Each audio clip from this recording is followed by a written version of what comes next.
Gayatri college Sanchore के online class में आपका स्वागत है। प्रिय विद्यार्थी नमस्कार। बी द्वितीय वर्ष राजनीति विज्ञान विषय के अंतर्गत हम आज हमारे विचारक प्लेटो के शिक्षा सिद्धांत के बारे में अध्ययन करेंगे। देखिए, हमने पिछली कक्षाओं में प्लेटो के न्याय सिद्धांत के बारे में समझा था और आज उनका जो सिद्धांत है वो है शिक्षा का सिद्धांत। कि प्लेटो के द्वारा जो शिक्षा का सिद्धांत प्रतिपादित किया गया था उसमें किस प्रकार की शिक्षा प्रणाली का उल्लेख किया गया है वो आज हम समझने का प्रयास करेंगे। तो देखिए, प्लेटो के समय में एथेंस में और स्पार्टा किस प्रकार की शिक्षा पद्धतियाँ विद्यमान थी, किस प्रकार की शिक्षा प्रदान की जाती थी। सबसे पहले उनको देखने का प्रयास करेंगे कि एथेंस में किस प्रकार की शिक्षा दी जाती थी और स्पार्टा में किस प्रकार की शिक्षा दी जाती थी। लेकिन सबसे पहले इनका जो शिक्षा का सिद्धांत वो इतना बेहद महत्वपूर्ण है कि प्लेटो के शिक्षा सिद्धांत के बारे में रूसो ने बहुत ही विश्व प्रसिद्ध कथन प्रतिपादन किया था। रूसो ने कहा था कि रिपब्लिक प्लेटो की पुस्तक है, रचना है। रिपब्लिक राजनीति शास्त्र का ग्रंथ न होकर शिक्षा पर कभी भी लिखा हुआ सर्वश्रेष्ठ ग्रंथ है। आप समझिए कि इस इतनी विशाल रिपब्लिक पुस्तक को शिक्षा का सबसे बड़ा एक सर्वश्रेष्ठ ग्रंथ मानते हैं, तो प्लेटो का जो शिक्षा सिद्धांत अपने आप में बेहद महत्वपूर्ण है।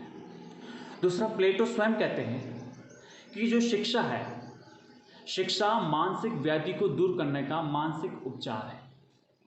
आप समझिए कितना महत्वपूर्ण है। शिक्षा के माध्यम से ही हमारी मानसिक व्याधियों को दूर कर सकते हैं। शिक्षा ही उसका उपचार है। मानसिक व्याधि का उपचार क्या है? शिक्षा। इस प्रकार से उन्होंने प्रतिपादन किया है कि शिक्षा मानसिक व्याधि को दूर करने का मानसिक उपचार है।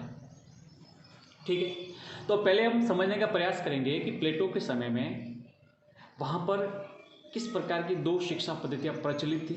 एक एक करके हम उनका अध्ययन करेंगे। पहले उनको समझेंगे, फिर प्लेटो के द्वारा शिक्षा पद्धति का जो अपना सिद्धांत दिया है उसको समझने का प्रयास करेंगे। तो सबसे पहले समझते हैं एथेंस की शिक्षा पद्धति कि एथेंस राज्य में किस प्रकार की शिक्षा पद्धति थी और किस प्रकार का शिक्षा प्रणाली का कार्यक्रम था, वो समझते हैं। तो देखिए, एथेंस की शिक्षा व्यक्तिगत हाथों में थी, अर्थात यहाँ शिक्षा प्रत्येक परिवार का निजी कार्य समझा जाता था। ध्यान रखना, यहाँ राज्य के द्वारा शिक्षा नहीं दी जाती थी या किसी और समुदाय के द्वारा शिक्षा नहीं दी जाती थी। यहाँ पर शिक्षा व्यक्तिगत हाथों में थी, मतलब निजी कार्य समझा जाता हर एक परिवार का। प्रत्येक परिवार की एक ड्यूटी बनती थी कि मुझे मेरे बच्चों के लिए क्या शिक्षा व्यवस्था करवानी है। राज्य किसी प्रकार का हस्तक्षेप शिक्षा के माध्यम में नहीं करता था। इसलिए यहाँ पर यह है कि एथेंस की जो शिक्षा प्रणाली है या शिक्षा पद्धति है वो निजी हाथों में है, अर्थात निजी कार्य समझा जाता था। यहाँ नागरिकों की शिक्षा का प्रबंध राज्य नहीं करता था। ठीक है, अब वहाँ पर क्या है कि सोलन के नियमानुसार क्या होता था, माता पिता के ये कर्तव्य है, उनकी ड्यूटी थी कि वे अपने बच्चों की शिक्षा का प्रबंध स्वयं करें। अब वहाँ के जो नियमानुसार सिस्टम ऐसा था शिक्षा का कि हर एक बच्चे के माता पिता की एक ड्यूटी बनती थी, कर्तव्य बनता था कि आप अपने बच्चों की शिक्षा व्यवस्था स्वयं प्रबंध करिए, राज्य कुछ नहीं करेगा। ठीक है, इस प्रकार से अतः ये जो महत्वपूर्ण कार्य कौन सा? शिक्षा जैसा महत्वपूर्ण कार्य यहाँ पर व्यक्तिगत आधार पर संपन्न किया जाता था, न कि राज्य के द्वारा। इसलिए आपसे कभी भी प्रश्न पूछा जाए तो आपको स्पष्ट बताना है कि एथेंस में शिक्षा प्रदान करना एक व्यक्तिगत कार्य माना जाता था, माता पिता का स्वयं का व्यक्तिगत कार्य माना जाता था। राज्य शिक्षा के बारे में किसी प्रकार की कोई भी इंटरफेयर नहीं करता था, कोई भी हस्तक्षेप नहीं करता था, न ही राज्य के द्वारा शिक्षा प्रदान की जाती थी। कहाँ पर? एथेंस में। ठीक है, चलो मान भी लिया कि वहाँ पर शिक्षा निजी कार्य था, माता पिता का व्यक्तिगत कार्य था। तो वहाँ पर किस प्रकार की शिक्षा व्यवस्था प्रदान की जाती थी वो समझते हैं। देखो, वहाँ की जो शिक्षा व्यवस्था है उसके 3 स्टेज हैं, 3 सोपान हैं। पहले है प्राथमिक, दूसरी है माध्यमिक, तीसरी है सैनिक। प्राथमिक, माध्यमिक और सैनिक। अब होता क्या था इन तीनों स्टेज में? सबसे पहले क्या होता था कि जो बच्चे एथेंस में 6 से 14 वर्ष 6 to 14 6 से 14 वर्ष की उम्र के जो बच्चे हैं उनको प्राथमिक शिक्षा मिलती थी। और ये जो बच्चे हैं उन बालक या बच्चों को साहित्यिक और व्यायाम संबंधी तथा संगीत की शिक्षा दी जाती थी। साहित्य की, व्यायाम की और संगीत की शिक्षा दी जाती थी। आप समझिए कि प्राथमिक स्तर के बच्चों को व्यायाम, संगीत और साहित्य इनकी वहाँ पर शिक्षा प्रदान की जाती थी। अब साहित्यिक शिक्षा के अंतर्गत क्या होता था साहित्यिक शिक्षा के अंतर्गत बालक के या बच्चे के नैतिक और धार्मिक शिक्षा का समावेश होता था। बच्चे को साहित्यिक शिक्षा के अंतर्गत नैतिक शिक्षा अर्थात नीति शास्त्र और धार्मिक शिक्षा, धर्म के बारे में शिक्षा प्रदान की जाती थी। ये नैतिक और धार्मिक इन दोनों का समावेश किस में होता था? साहित्यिक शिक्षा में होता था। ये तो होगी 6 से 14 वर्ष। फिर उसके बाद में माध्यमिक शिक्षा जो है, माध्यमिक शिक्षा 14 से 18 वर्ष तक दी जाती थी। यानी 14 वर्ष से 18 वर्ष की आयु के मध्य कौन सी शिक्षा दी जाती थी? माध्यमिक शिक्षा। अब देखिए, अब ये जो माध्यमिक शिक्षा है ये बहुत महंगी थी। माध्यमिक शिक्षा बहुत महंगी थी, केवल धनवान लोग इसका लाभ उठा पाते थे। अर्थात एथेंस राज्य के जो धनाढ़ वर्ग के परिवार थे वो ही इस माध्यमिक शिक्षा दिलवा पाते थे, कारण ये बहुत महंगी थी। सर्वसाधारण वर्ग है वो इस शिक्षा से वंचित रहता था, अर्थात सामान्य जन को माध्यमिक शिक्षा प्राप्त नहीं हो पाती थी, वो इसे वंचित रहते थे। ठीक है, तो ये हमने देखा कि माध्यमिक शिक्षा महंगी थी, हर एक व्यक्ति प्राप्त नहीं कर सकता था, वही प्राप्त कर सकता था जो धन धान्य से संपन्न है, सर्वसाधारण से वंचित रहता था। इससे व्यक्ति का राजनीतिक जीवन का प्रशिक्षण देना होता था। अब इस शिक्षा में क्या होता है कि उस विद्यार्थी को राजनीतिक जीवन का प्रशिक्षण प्रदान करना होता था। अगला है शिक्षा का जो अंतिम सोपान, वो है सैनिक शिक्षा। ये 18 से 20 वर्ष के मध्य, मतलब 2 वर्ष के लिए दी जाती थी। ठीक है, तो इस प्रकार से हमने देखा ये 3 स्टेप है। तो ये जो शिक्षा पद्धति है ये कहाँ की थी? एथेंस की। तो एथेंस में हमने क्या समझा? एथेंस में सबसे पहले हमने ये समझा कि वहाँ पर शिक्षा प्रदान करने का कार्य निजी था, हर एक व्यक्तिगत था, परिवार का व्यक्तिगत कर्तव्य बनता था कि अपने बच्चों को शिक्षा दिलवाएं। राज्य किसी प्रकार की इसमें शिक्षा में हस्तक्षेप नहीं करता था। दूसरा हमने ये समझा कि एथेंस में शिक्षा पद्धति है उसके 3 सोपान थे, 3 स्टेज थे। ठीक है, प्राथमिक, माध्यमिक, सैनिक। अब प्राथमिक जो होती थी वो सभी बच्चों को सुलभ थी, 6 से 14 वर्ष के बच्चे, जिसमें व्यायाम, संगीत और साहित्यिक, जिसमें लगभग हर एक बच्चे प्राप्त कर लेते थे। लेकिन जो माध्यमिक शिक्षा और सैनिक शिक्षा है ये बेहद मतलब महंगी थी, इससे सर्वसाधारण वंचित रह जाता था, धनाढ़ परिवार इसको प्राप्त कर सकते थे। तो ये जो शिक्षा पद्धति जो तत्कालीन समय में, प्लेटो के समय में एथेंस में विद्यमान थी। अब देखने का प्रयास करते हैं स्पार्टा। स्पार्टा एथेंस का पड़ोसी राज्य है। ठीक है, तो स्पार्टा में किस प्रकार की शिक्षा पद्धति थी वो पहले समझते हैं। तो देखिए स्पार्टा की जो है शिक्षा पद्धति, अब देखिए प्राकृतिक तौर पर और कुछ राजनीतिक और भौगोलिक दृष्टि से जो स्पार्टा था उसकी जो भू अवस्थिति थी, उसकी जो लोकेशन थी वो किस प्रकार की थी कि स्पार्टा अपने चारों ओर जितने भी राज्य थे वो विरोधी राज्यों से घिरा हुआ था। कहना के तात्पर्य उसको हर समय डर सता रहता था कि कोई भी पड़ोसी राज्य मेरे पर आक्रमण न कर दे, सदैव आक्रमण का भय उस पर सता रहा था। तो उसने अपनी शिक्षा पद्धति में क्या किया, कठोर सैनिक प्रशिक्षण की व्यवस्था कर दी। जैसे फिलहाल अपन ये तो पूरी तरह तो नहीं कह सकते, लेकिन एग्जाम्पल तौर पर समझ सकते हैं। जैसे हमारा वर्तमान इजराइल राज्य है, अब इजराइल में क्या होता है कि वहाँ प्रत्येक इजराइल के नागरिक की प्रत्येक के लिए सैनिक शिक्षा अनिवार्य है, क्योंकि उसको लगता है कि सीमित जनसंख्या है, सीमित क्षेत्रफल है, लेकिन आसपास के राज्य हैं वो उसके दुश्मन राज्य हैं। तो ये इसके लिए उसी प्रकार से स्पार्टा की अपन समझ सकते हैं कि स्पार्टा के चारों तरफ जो भी राज्य थे वो उसके दुश्मन राज्य थे, तो उसको हमेशा एक आक्रमण का भय या डर उसको हमेशा सता रहा था। तो उसने अपने वहाँ पर कठोर सैनिक प्रशिक्षण की व्यवस्था कर दी। इसलिए स्पार्टा की जो शिक्षा व्यवस्था है वो राज्य के अधीन थी। यहाँ शिक्षा में परिवार का कोई स्थान नहीं था। स्पार्टा में जो शिक्षा पद्धति है वो राज्य के द्वारा प्रदान की जाती थी, परिवार का कोई उसमें भूमिका नहीं होती थी। 7 वर्ष की आयु में ही बच्चे को, जो बच्चा है 7 वर्ष की आयु को प्राप्त कर चुका है, उसको राज्य को सौंप दिया जाता था। मतलब राज्य उन बच्चों को अपने पास शिक्षा के लिए बुला लेते थे। राज्य उनकी प्रतिभा, योग्यता तथा अभिरुचि के अनुसार उन्हें शिक्षा देता था। किंतु शिक्षा का जो स्वरूप था वो प्रमुख रूप से सैनिक शिक्षा था, अर्थात उनका जो मूल जो स्वरूप था, नेचर था शिक्षा का, एजुकेशन का, वो किस प्रकार से था? सैनिक शिक्षा। और इसका एकमात्र उद्देश्य यही था कि अच्छे लड़ाकू रक्षक पैदा करना। यहाँ पर कला और बौद्धिक विकास की इस व्यवस्था में थोड़ी सी कमी थी। एथेंस में जरूर था, लेकिन यहाँ पर थोड़ी कमी थी इसकी, कला और बौद्धिक विकास की। सबसे ज़्यादा जो जोर दिया जाता था वो किस पर? सैनिक शिक्षा पर, अर्थात यह मानसिक और बौद्धिक प्रशिक्षण उपेक्षित था। कहाँ पर? स्पार्टा में। अतः प्लेटो ने एथेंस के पाठ्यक्रम को या एथेंस के पाठ्यक्रम का उसने स्पार्टा के शिक्षण संगठन के साथ समन्वय बैठाने का प्रयत्न किया। देखिए, उसने प्लेटो ने एथेंस की और स्पार्टा दोनों शिक्षा पद्धतियों के मध्य समन्वय बैठाने का प्रयास किया। दोनों के, स्पार्टा की सैनिक शक्ति तथा सैनिक शिक्षा और एथेंस की कला, संगीत, व्यायाम और साहित्यिक इन शिक्षाओं का, ताकि मानसिक बौद्धिक विकास भी हो। इन दोनों शिक्षा पद्धतियों का समन्वय बैठाने का प्रयास किया, क्योंकि हमने समझा कि एथेंस में शिक्षा का जो व्यक्तिगत पहलू है उससे व्यक्ति के संपूर्ण विकास का संभव बनता है, और स्पार्टा से उसने जो ग्रहण किया है वो शिक्षा का सामाजिक पहलू, अर्थात उसकी मान्यता ये थी कि शिक्षा व्यक्तिगत आधार पर न दी जाकर राज्य के नियंत्रण में ही दी जानी चाहिए। इस प्रकार से दोनों ही इस शिक्षा पद्धति से प्रभावित होकर प्लेटो ने अपनी शिक्षा पद्धति के माध्यम से अर्थात अपना एक नवीनतम सिद्धांत प्रतिपादन किया। तो अब हम समझने का प्रयास करते हैं कि प्लेटो के द्वारा जो शिक्षा का सिद्धांत दिया गया वो किस प्रकार था, या शिक्षा की जो योजना दी गई थी वो किस प्रकार की थी, वो समझने का प्रयास करें। तो सबसे पहले देखिए, प्लेटो ने शिक्षा योजना को दो भागों में विभाजित किया है। प्लेटो ने अपनी शिक्षा योजना को दो भागों में विभाजित किया है। एक है प्रारंभिक शिक्षा, दूसरी है उच्च शिक्षा। अब प्रारंभिक शिक्षा देखते हैं कि प्लेटो प्रारंभिक शिक्षा सभी बच्चों के लिए अनिवार्य रखते हैं।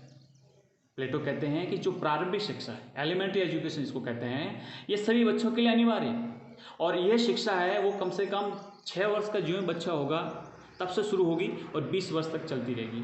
तो 6 से 20 वर्ष तक कौन सी शिक्षा होगी? प्रारंभिक शिक्षा। और इस शिक्षा का उद्देश्य क्या होगा? भावनाओं और संवेगों को संतुलित करके चरित्र का निर्माण करना। ध्यान रखना, भावनाओं और संवेगों दोनों को संतुलित करके चरित्र का निर्माण करना है इस शिक्षा का प्रमुख उद्देश्य है। 18 वर्ष की आयु तक शिक्षा पाठ्यक्रम को जो प्रमुख विषय होंगे वो कौन कौन से होंगे? व्यायाम और संगीत। व्यायाम और संगीत दो प्रकार के उसके पाठ्यक्रम होंगे। कब तक? जब तक 18 वर्ष प्राप्त नहीं होते हैं, 18 वर्ष तक शिक्षा चलती रहती है, तब तक व्यायाम और संगीत। ठीक है। प्रारंभिक शिक्षा में प्लेटो शारीरिक मानसिक दृष्टि से एक मजबूत सैनिक वर्ग के नागरिकों का निर्माण करना चाहता था। वो ये चाहता था कि शिक्षा का जो उद्देश्य है उसकी 18 वर्ष तक की प्रारंभिक शिक्षा का, उसमें शारीरिक और मानसिक दृष्टि। अब देखिए, शारीरिक तो मान लीजिए कि ठीक है व्यायाम के द्वारा, लेकिन मानसिक विकास के लिए संगीत अनिवार्य था। तो इस प्रकार से शारीरिक और मानसिक दृष्टि से एक मजबूत सैनिक वर्ग के नागरिकों का निर्माण करना चाहता है कौन? प्लेटो। इसलिए प्लेटो का एक कथन है, प्लेटो क्या कहते हैं कि शरीर के लिए व्यायाम और आत्मा के लिए संगीत है। शरीर के लिए व्यायाम और आत्मा के लिए संगीत है। इस प्रकार से अपनी प्रारंभिक शिक्षा में इन दोनों ही प्रमुख विषयों को पाठ्यक्रम में शामिल करते हैं। लेकिन यहाँ पर स्पष्ट करते हैं कि व्यायाम का अर्थ केवल शारीरिक कसरत नहीं है। व्यायाम का अर्थ केवल शारीरिक कसरत नहीं है, वरन पूर्ण शारीरिक विकास के साथ साथ सहिष्णुता, साहस, वीरता के मानसिक गुणों को विकसित कर चरित्र विकास का मार्ग प्रशस्त करना। देखिए, इन्होंने व्यायाम का बहुत ही विस्तृत अर्थ लिया है, क्योंकि व्यायाम का अर्थ सामान्य से होता है एक्सरसाइज करना, कसरत करना, शरीर के लिए जो कसरत की जाती है। प्लेटो का अर्थ उस कसरत से नहीं है। प्लेटो ये कहते हैं कि इसका जो व्यायाम का अर्थ है वो ठीक है शारीरिक कसरत या विकास के साथ साथ उसके अंदर ऐसे गुणों का विकास करना जो सहिष्णुता, साहस और वीरता जैसे मानसिक गुणों का विकास हो। और जब सहिष्णुता, साहस और वीरता के गुणों का विकास होगा तो स्वाभाविक है कि उसके चरित्र का विकास का मार्ग भी अपने आप प्रशस्त होगा। ठीक है। इसलिए मन की शिक्षा के लिए उन्होंने संगीत को भी साथ में आवश्यक रूप से जोड़ा है।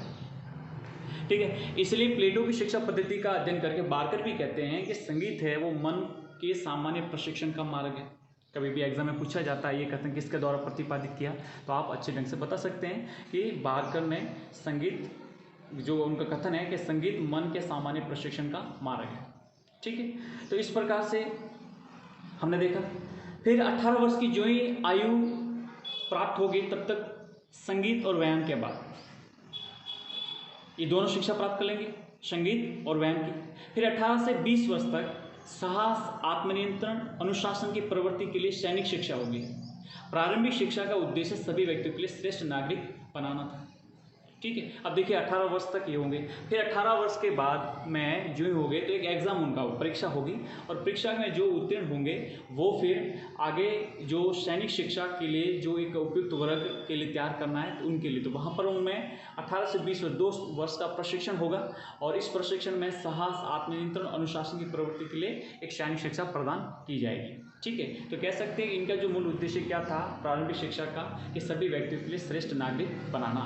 तो प्लेटो का जो मूल मंतव्य है, प्लेटो इस शिक्षा के सिद्धांत से जो प्राप्त करना चाहते हैं वो यही है कि मैं मेरे राज्य के जो व्यक्ति हैं, नागरिक हैं, वो एक श्रेष्ठ नागरिक कैसे हो, ताकि हमारा एथेंस, हमारा ये जो यूनान है किसी के आगे झुके नहीं, सर्वोच्च नागरिक, श्रेष्ठ नागरिक बनाने की ओर वो अग्रसर हैं इस शिक्षा के माध्यम से। इसलिए उन्होंने एक कथन दिया, अपना कोटेशन दिया है कि मुझे एक देश के लिए उचित प्रकार के गीत लिखने दो, मुझे एक देश के लिए उचित प्रकार के गीत लिखने दो, किसी व्यक्ति को इस देश के कानून बनाने की आवश्यकता नहीं होगी। इसका मूल भाव यही है कि मुझे इस प्रकार की शिक्षा देने दो कि मैं उस शिक्षा के माध्यम से व्यक्ति के व्यक्तित्व में, उसके चरित्र में इस प्रकार का गुणों का विकास कर लूँगा कि फिर हमें किसी प्रकार के कानून बनाने की भी आवश्यकता नहीं होगी, क्योंकि सभी व्यक्ति सज्जन होंगे और श्रेष्ठ नागरिक होंगे, तो फिर उस श्रेष्ठता में कानून की भी आवश्यकता नहीं रहेगी। इस प्रकार से तो ये हमने समझा उनके शिक्षा पद्धति का, प्रारंभिक शिक्षा का भाग, कि प्रारंभिक शिक्षा में किस प्रकार से वो अपने विचार प्रकट करते हैं। अब अगली है उच्च शिक्षा, हायर एजुकेशन जिसको इंग्लिश में कहते हैं, उच्च शिक्षा। अब देखिए 18 से 20 का जो 2 साल का प्रशिक्षण के बाद में जो परीक्षा होती है, जो परीक्षा होती हैं, और उस परीक्षा में जो पास होते हैं, परीक्षा उत्तीर्ण करते हैं, उत्तीर्ण करने वालों के लिए ही ये उच्च शिक्षा है। कहने के तात्पर्य स्पष्ट करता हूँ कि उच्च शिक्षा केवल प्रतिभा संपन्न व्यक्तियों के लिए है। 20 वर्ष तक की प्रारंभिक शिक्षा के बाद युवकों की बौद्धिक और क्रियात्मक परीक्षा लेने की व्यवस्था की गई है कि 20 वर्ष तक प्रारंभिक शिक्षा के बाद में बौद्धिक और क्रियात्मक परीक्षा होगी। ठीक है, इसमें जो अनुत्तीर्ण हो जाएंगे, इस परीक्षा में जो अनुत्तीर्ण होंगे उनको देश के सैनिक और उत्पादक वर्ग के निर्माण में शामिल कर लिया जाएगा। अर्थात इस परीक्षा में जो अनुत्तीर्ण होंगे वो देश के सैनिक वर्ग और उत्पादक वर्ग में शामिल उनको कर लिया जाएगा। वे कौन होंगे? कृषक, मजदूर, व्यापारी, शिल्पी के रूप में कार्य करेंगे। और जो परीक्षा में उत्तीर्ण हो जाएंगे, परीक्षा को पास कर लेंगे, वे ही केवल उच्च शिक्षा प्राप्त करेंगे। बात समझ में आई? एक बार और रिपीट कर रहा हूँ कि 20 वर्ष की आयु के बाद, शिक्षा के बाद एक परीक्षा होगी, और इस परीक्षा का जो आधार रहेगा वो बौद्धिक और क्रियात्मक परीक्षा होगी। अब इसमें जो अनुत्तीर्ण हो गए, वो अनुत्तीर्ण होने वाले लोग जो विद्यार्थी होंगे अर्थात जो नागरिक होंगे वो किस में जाएंगे? सैनिक वर्ग में और उत्पादक वर्ग में। और वो क्या करेंगे? सैनिक वर्ग गए तो देश की रक्षा का काम करेंगे, उत्पादक वर्ग में गए तो वो कृषक होंगे, मजदूर होंगे, व्यापारी होंगे, शिल्पी होंगे, या फिर कोई और प्रकार से वो अपना कार्य करेंगे। ठीक है, ये तो उनके लिए अनुत्तीर्ण वालों के लिए। लेकिन जो उत्तीर्ण कर ले, परीक्षा को पास कर ले, वो उत्तीर्ण होने वाले ही उच्च शिक्षा को प्राप्त करेंगे। अब देखिए, ये शिक्षा राज्य के संरक्षक और शासक वर्ग के लिए, राज्य के संरक्षक और शासक वर्ग के लिए, इसमें स्त्री और पुरुष दोनों ही भाग ले सकते हैं। ध्यान रखना, उच्च शिक्षा में किसी प्रकार का लैंगिक भेदभाव नहीं किया गया, स्त्री और पुरुष दोनों ही उच्च शिक्षा ले सकते हैं। और इसका जो पाठ्यक्रम होगा उसमें गणित, नीतिशास्त्र, ज्योतिष, दर्शन शास्त्र होंगे। ठीक है, और प्लेटो का तो गणित बहुत ही प्रिय विषय था। आपको पता है कि उन्होंने अपनी जो अकादमी जिसकी स्थापना की थी, अपनी संस्था जिसको यूरोप का पहला विश्वविद्यालय होने का गौरव प्राप्त है, अकादमी के प्रवेश द्वार पर क्या लिखा था कि ज्यामिति से अपरिचित व्यक्ति यहाँ प्रवेश नहीं करें। तो गणित से उनका बहुत ही लगाव था। तो हमने ये देखा कि 20 से 30 वर्ष की शिक्षा के बाद, अब देखिए जो उत्तीर्ण होंगे, उत्तीर्ण होने वाले जो शिक्षा होगी परीक्षा में, जो उत्तीर्ण हो गए, उत्तीर्ण होने वाले विद्यार्थियों के लिए 20 से 30 वर्ष तक एक लंबा प्रशिक्षण होगा, एक उनकी अनिवार्य रूप से एक पाठ्यक्रम होगा। और उस पाठ्यक्रम जिसका मैंने विषय बताया था आपको, ज्योतिष है, नीतिशास्त्र है, गणित है, दर्शन शास्त्र। ठीक है, अब ये 20 से 30 वर्ष, करीबन 10 वर्ष तक चलेगी। ठीक है। तो 20 से 30 वर्ष तक शिक्षा के बाद में एक परीक्षा होगी, यानी 30 वर्ष की आयु प्राप्त होगी तब तक क्या होगी, एक परीक्षा होगी। और इसमें असफल रहने वाले साधारण अधिकारी होंगे। इस परीक्षा में असफल होने वाले विद्यार्थी क्या होंगे, साधारण अधिकारी होंगे। और जो सफल अभ्यर्थी होंगे वो पुनः एक अगले 5 वर्ष तक गणित, न्याय, तर्क और दर्शन की शिक्षा और ग्रहण करेंगे। किसकी शिक्षा ग्रहण करेंगे, गणित, न्याय, तर्क और दर्शन की।